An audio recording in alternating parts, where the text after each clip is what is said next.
देख रहे हैं द संकेत लाइव। मैं हूं तमन्ना। आज की खबर केवल प्रयागराज के माघ मेले से जुड़ी हुई कोई सामान्य सूचना नहीं है। यह खबर उस टकराव की है जो आस्था और सत्ता के बीच पैदा हो चुका है। यह खबर उस पीड़ा की है जो एक शंकराचार्य के शब्दों में झलक रही है।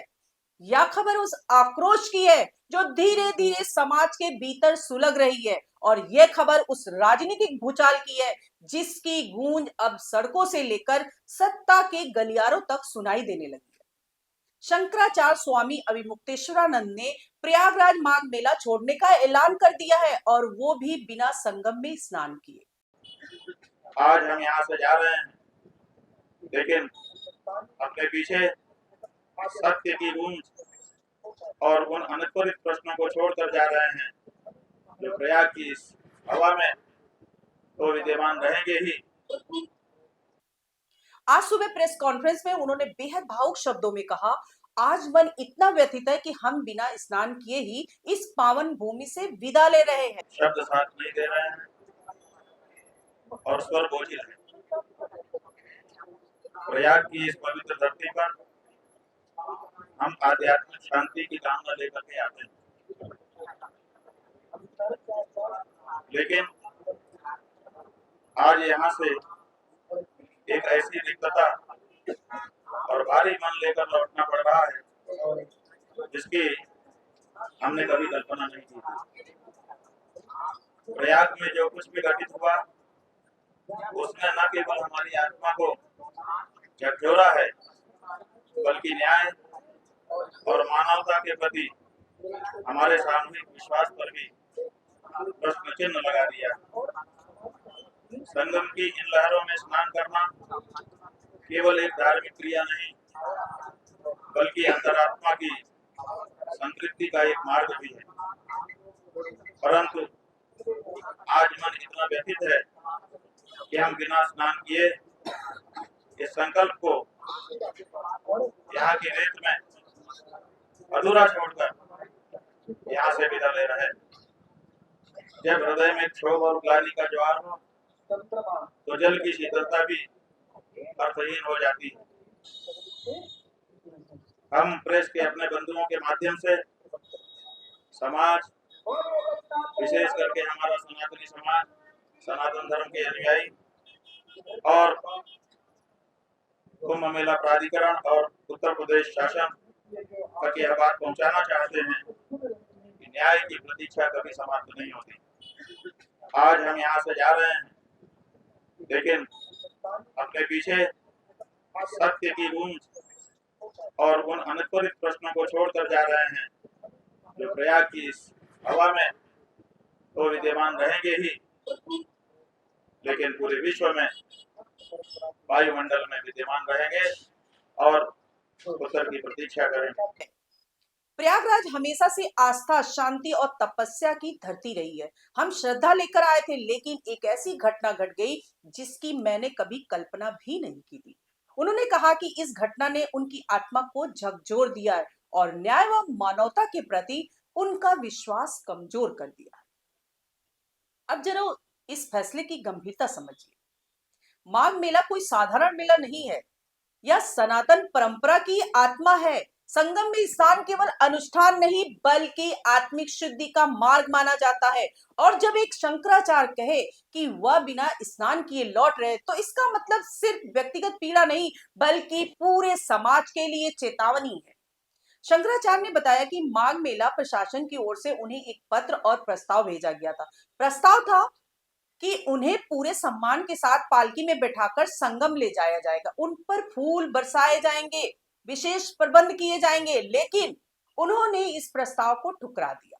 उन्होंने कहा, जब दिल में दुख और गुस्सा हो, तब पवित्र जल भी मन को शांति नहीं दे सकता। अब जरा सोचिए, जो व्यक्ति जीवन भर सनातन परंपरा की रक्षा और प्रचार करता रहा हो, वह संगम के जल में भी शांति ना पा सके। यह कितना बड़ा संकेत है। माघ मेला 15 फरवरी तक चलेगा। अभी 2 बड़े स्नान बाकी थे, माघी पूर्णिमा और महाशिवरात्रि। यानी शंकराचार्य ने पूरे 18 दिन पहले ही माघ मेला छोड़ दिया। इससे पहले मौनी अमावस्या पर भी वह बिना स्नान करे लौटे थे। बसंत पंचमी पर भी उन्होंने स्नान नहीं किया था। यानी यह कोई अचानक लिया गया फैसला नहीं है, यह एक लंबी पीड़ा का परिणाम है। अब सवाल उठता है कि आखिर विवाद शुरू कैसे हुआ। मामला 18 जनवरी का है, जब शंकराचार्य अविमुक्तेश्वरानंद संगम स्नान के लिए जा रहे थे। पुलिस ने उनकी पालकी रोक दी, शिष्यों ने विरोध किया। आरोप है कि पुलिस ने धक्का मुक्की की, शिखा पकड़कर घसीटा गया। यानी केवल व्यक्ति का नहीं, सनातन प्रतीकों का अपमान हुआ। इसके बाद शंकराचार्य शिविर के बाहर धरने पर बैठ गए। उन्होंने 11 दिनों तक शिविर में प्रवेश नहीं किया। उनका कहना था कि जब तक प्रशासन माफी नहीं मांगेगा तब तक वे अंदर नहीं जाएंगे। लेकिन प्रशासन ने माफी मांगने के बजाय उल्टा 2 दिनों में 2 नोटिस जारी कर दिए। इन नोटिसों में शंकराचार्य होने का प्रमाण मांगा गया। सोचिए जरा, जिस व्यक्ति को पूरा सनातन जगत शंकराचार्य मानता है, उससे प्रशासन प्रमाण मांग रहा है। यह कदम अपने आप में विवाद को और भड़काने वाला था। इसी बीच मुख्यमंत्री योगी आदित्यनाथ ने बिना नाम लिए उन्हें कालनेमी कहा। अगर कोई राष्ट्रीय स्वाभिमान को चुनौती देता है तो हमें खुल करके उसके सामने आकर के खड़ा हो जाना चाहिए, उसकी चुनौती का मुकाबला करने के लिए खड़ा होना चाहिए। कोई धर्म के खिलाफ आचरण करता है, क्योंकि ऐसे तमाम कालनेमी होंगे जो धर्म की आड़ में सनातन धर्म को कमजोर करने की साजिश रच रहे होंगे। हमें उनसे सावधान होना होगा। कालनेमी वह चरित्र है जो साधु का वेश धरकर छल करता है, यानी इशारा साफ था। जवाब में शंकराचार्य ने योगी की तुलना कालनेमी और औरंगजेब से कर दी। चाहिए योगी ने कालनेमी का जिक्र किया है कि जो कि धर्म को नष्ट कर रहा है। इस पर आपका क्या कहना है? भाई कालनेमी कौन है? कालनेमी जो था वो राक्षस था और साधु बन करके सामने दिखाई दे रहा था। राक्षस क्या करता है? मारता खाता है। वो ब्राह्मणों को मार दे, वो साधुओं को मार दे, वो गायों को मार दे, यही तो करता है। और चोला साधु का पहनता है कालनेमी। अब यहाँ पर देखिए, यहाँ पर चोला तो साधु का है, योगी आदित्यनाथ का, और गौ हत्या हो रही है। कौन है कालनेमी, बताओ? और यहीं से मामला आस्था बनाम सत्ता की लड़ाई में बदल गया। संत समाज 2 हिस्सों में बंट गया। कुछ संत सरकार के साथ खड़े दिखे, लेकिन तीनों शंकराचार्य अविमुक्तेश्वरानंद के समर्थन में खड़े रहे। शंकराचार्य की मांग बिल्कुल स्पष्ट थी, प्रशासन सार्वजनिक रूप से माफी मांगे, लेकिन सरकारें झुकी नहीं और शंकराचार्य बिना स्नान करे लौट गए। अब इस विवाद का असर केवल धार्मिक स्तर पर नहीं रहा, इसका सीधा असर प्रशासनिक ढांचे पर पड़ा।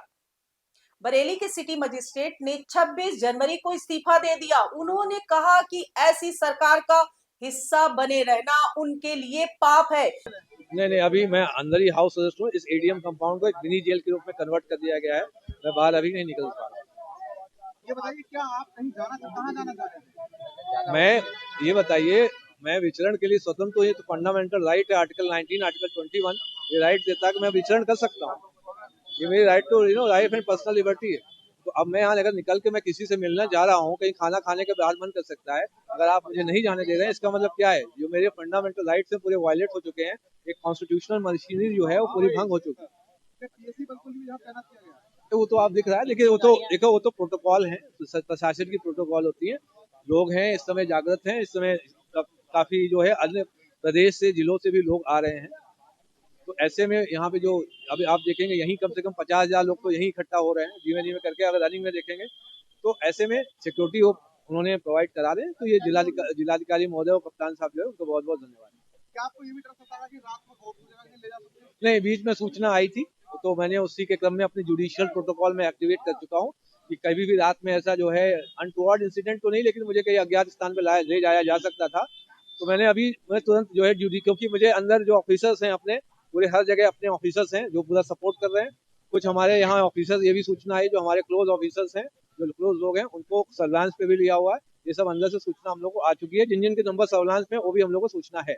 हमारे तो जितने भी पूरे सबके नंबर जो है सर्विलांस पे हैं। क्या लग रहा है कि आपको डर है? कोई डर है? नहीं, मुझे देखिए, मैं बजरंगबली का भक्त हूँ। मैं अपनी एक आयु लेके आया हूँ। जब मुझे आया था वो भी ईश्वर का आशीर्वाद था, और जब मैं जाऊंगा वो भी ईश्वर की मर्जी से ही जाऊंगा। तो मुझे कोई ऐसा डर नहीं। यानी एक अधिकारी ने खुलकर कहा कि सरकार अत्याचारी हो चुकी है।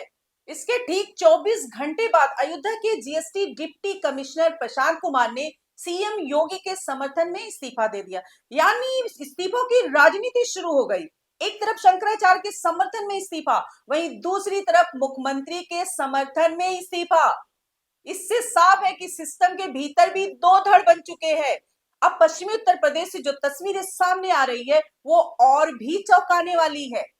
लोग अपनी छतों से भाजपा के झंडे उतार रहे हैं, दीवारों पर पोस्टर लगाए जा रहे हैं कि भाजपा के लिए अब उनके दरवाजे बंद हैं।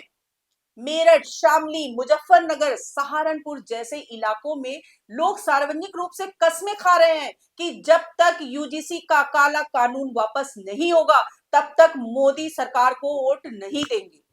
गांव में नारे लग रहे हैं, शपथ ली जा रही है। अब यहाँ एक बड़ा विरोधाभास भी दिखाई देता है।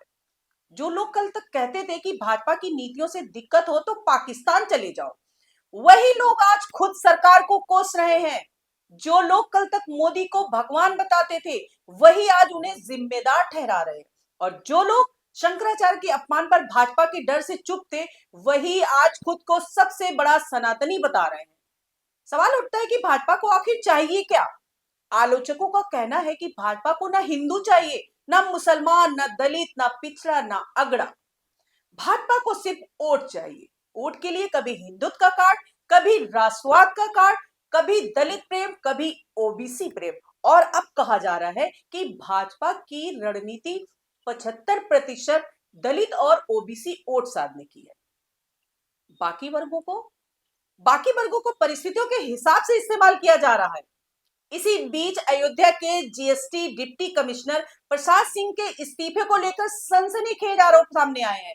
उनके भाई विश्वजीत सिंह ने कहा है कि प्रशांत को दिव्यांग कोटे से नौकरी मिली थी, उनका दिव्यांगता सर्टिफिकेट फर्जी है। ये जांच से भाग रहे हैं, जांच हो न जाए इस वजह से डर के मारे इस्तीफा दे रहे हैं कि जांच हो जाएगी तो रिकवरी हो जाएगी। ये विकलांगों का हक मार करके फर्जी रूप से फर्जी विकलांग सर्टिफिकेट बनवाकर नौकरी प्राप्त किए थे, और अब जब जांच अंतिम चरण में है और ये जांच को मैनेज नहीं कर पा रहे हैं, भले स्वास्थ्य महानिदेशक उत्तर प्रदेश अभी कोई कार्रवाई नहीं किए हैं, लेकिन अंततः कार्रवाई यही होगी कि विकलांग सर्टिफिकेट उनका कैंसिल होगा।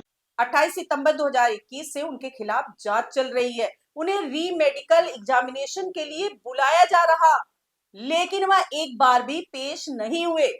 भाई का कहना है कि प्रशांत चाहते हैं कि अगर उनका इस्तीफा मंजूर हो जाए तो जांच भी बंद हो जाए और रिकवरी भी ना हो।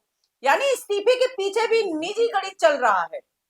सुप्रीम कोर्ट का 2016 का फैसला, स्टेट ऑफ यूपी बनाम रविंद्र कुमार शर्मा, साफ कहता है कि आंख और कान की विकलांगता संदिग्ध हो तो री मेडिकल अनिवार्य है। अब सवाल यही है, क्या उत्तर प्रदेश में सत्ता और सनातन आमने सामने खड़े हो गए हैं? क्या शंकराचार्य का बिना स्नान लौटना सरकार के लिए आखिरी चेतावनी है? क्या ये इस्तीफे किसी बड़े तूफान की आहट है? और क्या भाजपा सच में अपने परंपरागत समर्थकों को खो रही है? आपकी राय क्या है? कमेंट में जरूर लिखिए। वीडियो को लाइक कीजिए, शेयर कीजिए और द संकेत लाइव को सब्सक्राइब जरूर कीजिए। आज के लिए इतना ही। नमस्कार।